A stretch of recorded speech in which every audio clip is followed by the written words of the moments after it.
नमस्कार, मैं तनुज दीक्षित। आप मेरे साथ देख रहे हैं नेक्स्ट 9 न्यूज। लोकसभा चुनाव 2024 और बात करते हैं आज दिल्ली की। दिल्ली की 7 सीटों पर मतदान है 25 मई को। हम बात करने वाले हैं आज नई दिल्ली सीट की। ये सीट देखिए अपने आप में बेहद खास है, क्योंकि इस सीट से लगातार देखिए भारतीय जनता पार्टी जीतती नजर आ रही है। मैं आपको बता दूं 2014 और 2019 दोनों में भारतीय जनता पार्टी ने दिल्ली की 7 सीटों को अपने नाम किया था। अब ये बड़ा दिलचस्प होने वाला है कि 2024 में बीजेपी पार्टी यहाँ से कितनी सीटें जीत दर्ज कर पाती है, क्योंकि इस बार मुकाबला आसान नहीं है, क्योंकि कांग्रेस और आम आदमी पार्टी का गठबंधन है। बात नई दिल्ली की करेंगे। भारतीय जनता पार्टी ने इस सीट से बासुरी स्वराज को उतारा है। जी हाँ, सुषमा स्वराज की बेटी बासुरी स्वराज को, जिन्होंने लंदन से पढ़ाई करी है और 15 साल से सुप्रीम कोर्ट में वो वकील भी है। और वहीं आम आदमी पार्टी मतलब कि इंडिया गठबंधन ने यहाँ से सोमनाथ भारती को उतारा है। सोमनाथ भारती भी एक बड़े नेता हैं। आम आदमी पार्टी में वो कानून मंत्री भी रह चुके हैं दिल्ली के। अब ऐसे में जो टक्कर है बड़ी दिलचस्प देखने को मिल रही है। मुकाबला बहुत दिलचस्प रहने वाला है। कुछ चर्चा करेंगे। मेरे साथ स्टूडियो में मौजूद है अमन सर, बहुत बहुत स्वागत है आपका। नई दिल्ली, जब कहते हैं कि दिल्ली दिल वालों की है, अब बड़ा देखना दिलचस्प होगा कि 2024 में कौन यहाँ से दिल जीतता है जनता का। टक्कर बिल्कुल मुकाबले की दिखाई दे रही है, कांटे की टक्कर है सर। बात मैं करूं 2019 की, तो 2019 में मीनाक्षी लेखी को यहाँ से टिकट था, 2014 में भी, लेकिन इस बार बीजेपी ने टिकट काट दिया। सबसे पहला सवाल यही, किस रूप से आप देखते हैं टिकट काटना कितना घातक है? देखिए बिल्कुल, जो तनुज आपने सवाल किया, दरअसल जवाब उसी में छुपा हुआ है। क्योंकि अगर 10 साल की बात करें तो बिल्कुल ये बात तय हो जाती है कि जो बीजेपी 2014 में 7 के 7 सांसद जीती, वहीं 19 में भी 7 के 7 सीटें जो थी वो बीजेपी के कब्जे में थी। अब जिस तरह से बीजेपी ने सिर्फ मनोज तिवारी को जो है टिकट दिया है, बाकी 6 सांसदों को आउट कर दिया, बाहर कर दिया, इसका मतलब आप समझिए कि यहाँ पर जो अब काम का लेखा जोखा है वो आपको देना पड़ता है। इसलिए शायद आपने बाहर किया, क्योंकि आम आदमी पार्टी लगातार यही बात कहती रही है कि भाई आपको जो 7 एमपी आपके चुने हुए थे, जनता ने चुने, 2 बार चुनकर आपको दिए, तो अब जब काम की रिपोर्ट आपको देनी थी तो आपने कह सकते हैं 7 में से 6 नामों को बाहर कर दिया। इससे पता चलता है कि बीजेपी जो है साफ बचना चाहती है, साफ तरीके से अपने आप को नई जो कह सकते हैं जो पीढ़ी है, नया जो अंदाज उसके साथ में सामने पेश करना चाहती है। लेकिन देखिए, काट की हांडी बार बार नहीं चढ़ती है, बीजेपी को समझना चाहिए, क्योंकि उनके जो 7 के 7 सांसद थे, अब 10 साल का वक्त हो गया है, तो उनको ये समझना चाहिए था कि यहाँ से जो जनता का कह सकते हैं कि जो उन्होंने वायदे किए थे वो पूरा किया या नहीं किया, ये जवाब लेने का वक्त आ गया था। लेकिन जिस तरह से बीजेपी ने रमेश बिधूड़ी, हर्षवर्धन, देखिए प्रवेश वर्मा, बड़े बड़े सब नाम, मीनाक्षी लेखी, तमाम ऐसे बड़े नाम जो बीजेपी को लगातार जीत दिला रहे थे, उनको अचानक बीजेपी ने बाहर का रास्ता दिखा दिया। तो ये अपने आप में सवाल उठते हैं कि क्या बीजेपी वाकई कहीं डरी हुई थी कि इस बार जो कांग्रेस पार्टी और आम आदमी पार्टी का जो गठबंधन हुआ है वो कहीं ना उनके ऊपर भारी पड़ जाए? क्या इसको लेकर कहीं ना कहीं अंदर खाने में कोई डर था, इसलिए 7 के 7 जो कह सकते हैं प्रत्याशी बदले, यानी कि 6 उसमें से बदल दिए, 1 को ही उन्होंने सिर्फ रिपीट किया? तो ये कई तरह के सवाल हैं तनुज, जो लगातार उभरते हुए दिखाई पड़ रहे हैं। लगातार जो इंडिया गठबंधन के लोग हैं, प्रत्याशी, क्योंकि सहीराम पहलवान से मैं यही बात कह रहा था, उन्होंने भी यही बात कही थी कि देखिए बीजेपी को के पास बताने के लिए कुछ भी नहीं है, जो उन्होंने काम किया वो दिखाने के लिए कुछ नहीं है। इसीलिए उनके पास सिर्फ एकमात्र रास्ता बचता है कि प्रत्याशियों को बदल दो, ताकि जनता को एक नए सिरे से फिर जो है वायदा वो करते हुए नजर आए। सर 2019 की अगर मैं बात करूं तो मीनाक्षी लेखी को तकरीबन 5 लाख से ऊपर वोट मिले थे, 5.5 लाख से कम थे हालांकि। और बात अगर मैं कांग्रेस की करूं तो कांग्रेस के प्रत्याशी थे अजय माखन, और उन्हें जनता ने वोट दिए थे 2.5 लाख। और वहीं आम आदमी पार्टी की अगर बात करी जाए तो ब्रिजेश गोयल को उन्होंने देखिए उम्मीदवार बनाया था और वोट मिले थे 1.5 लाख।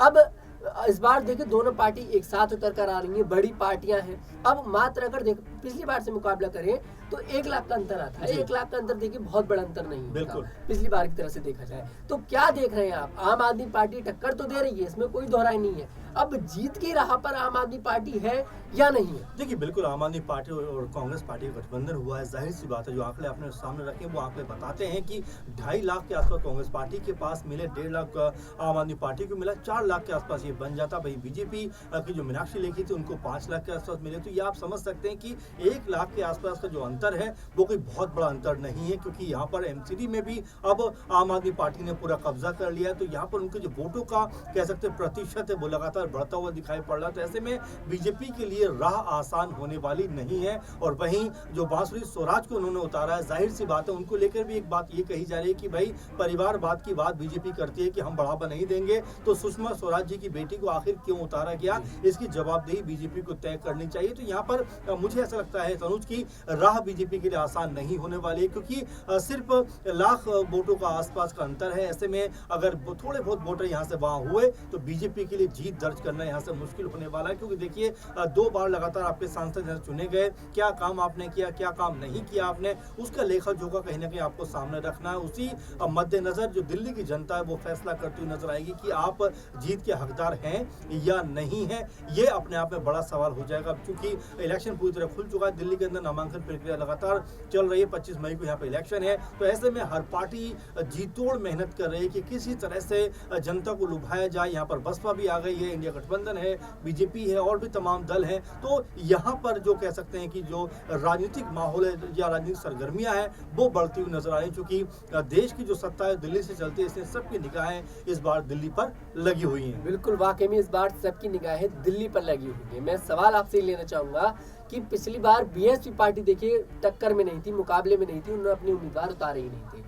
लेकिन इस बार मायावती ने बड़ा खेल किया है, दिल्ली की 7 सीटों पर अपने उम्मीदवार उतारे हैं, नई दिल्ली पर भी उम्मीदवार उतारा है उन्होंने अपना। अब ऐसे में उम्मीदवार उतारना बीएसपी पार्टी का कितना घातक साबित हो सकता है बीजेपी के लिए, आम आदमी पार्टी के लिए, इन सब के लिए? देखिए बिल्कुल मायावती के ऊपर तनुज की बात स्पष्ट हो रही है कि मायावती के ऊपर जो आरोप लगते रहे कि भाई आप जो है अब सिर्फ वोट काटने की राजनीति करते हुए दिखाई पड़ते हैं, आप जीतने के मकसद से चुनावों में नहीं उतरते। आप देखिए कि चुनावों के एन वक्त पे बीएसपी को याद आता है कि भाई हमें भी चुनाव में जाना है, और देखिए वो कहते हुए नजर आते हैं कि 7 की 7 सीटों पर हम दिल्ली के अंदर चुनाव लड़ेंगे। देखिए चुनाव लड़ना एक बात है, लेकिन सिर्फ आप वोट काटने वाली राजनीति करते हुए दिखाई पड़ रहे हैं, जो कहीं ना कहीं आपके खिलाफ जाता हुआ नजर आ रहा है। और साथ में जो कह सकते हैं कि इंडिया गठबंधन जो आरोप लगाता रहा है, खासकर कांग्रेस पार्टी और सपा जो आरोप लगाती रही है कि बसपा जो है वो बीजेपी के लिए काम कर रहा है, क्योंकि चांदनी चौक में मुस्लिम जो बहुल कह सकते हैं कि सीट है, इसके अलावा हम कह सकते हैं साउथ दिल्ली के लिहाज से भी। तो कई ऐसी चीजें हैं जहां पर मायावती को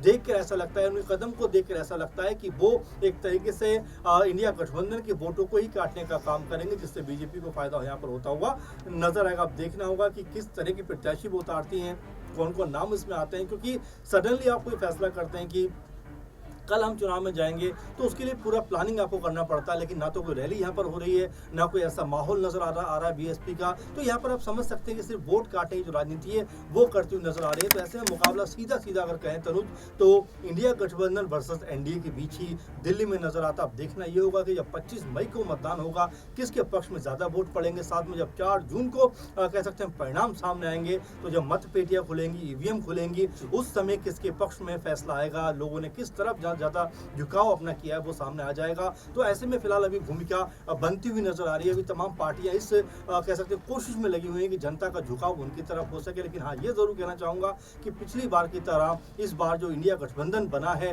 यानी कि इस बार जो कह सकते हैं इंडिया गठबंधन के बैनर तले कांग्रेस और आम आदमी पार्टी के साथ मिलकर चुनाव लड़ रहे हैं, वो बीजेपी के लिए चुनौतीपूर्ण जरूर है, क्योंकि बीजेपी को यही वजह है कि यहाँ से अपने 6 प्रत्याशियों को बदलना पड़ा है। सर, मैं आखिरी सवाल आपसे और लेना चाहूंगा। सिर्फ नई दिल्ली में देखिए बासु स्वराज और टक्कर है सोमनाथ भारती से। सोमनाथ भारती और आम आदमी पार्टी देखिए दावे करते आते हैं कि हमारा जो वोट है वो कोई काट नहीं सकता। हमारे वोट मतलब जो अगर जिसने हमें एक बार वोट डाल दिया वो डाल दिया समझे, फिर वो हमारा बिल्कुल कार्यकर्ता बन गया, हमारी पार्टी के लिए वो बिल्कुल बन चुके हैं, हमारी पार्टी के लिए समर्पित हो चुके हैं। ऐसे में अरविंद केजरीवाल जेल के अंदर है, सबको पता है।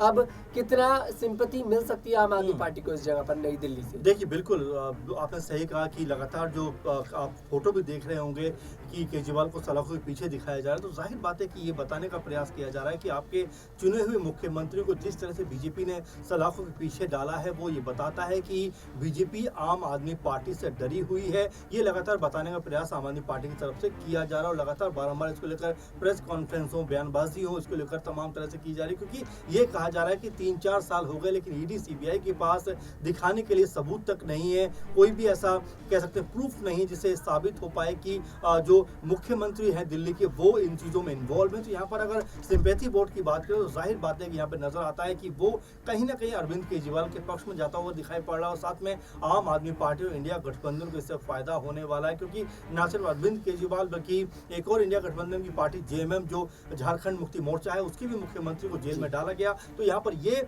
लगातार स्थिति बन रही है कि बीजेपी जो विपक्षी नेता हैं उनके ऊपर एक तरीके से शिकंजा कसने का काम कर रही है। इसीलिए जो सिंपैथी के तौर पर आपने सवाल पूछा, मुझे ऐसा लगता है कि आम आदमी के पक्ष में थोड़ा बहुत दिल्ली में माहौल बनता हुआ नजर आ रहा है। वाकई में दिल्ली में माहौल बनता नजर आ रहा है। खैर, आप अपनी प्रतिक्रिया दीजिए मुझे कमेंट सेक्शन में कि इस बार नई दिल्ली के अंदर बांसुरी स्वराज कमल खिला देंगी या सोमनाथ भारती उस कमल को झाड़ू से मारकर बाहर कर देंगे। आपको क्या लगता है कमेंट सेक्शन में जरूर बताएं।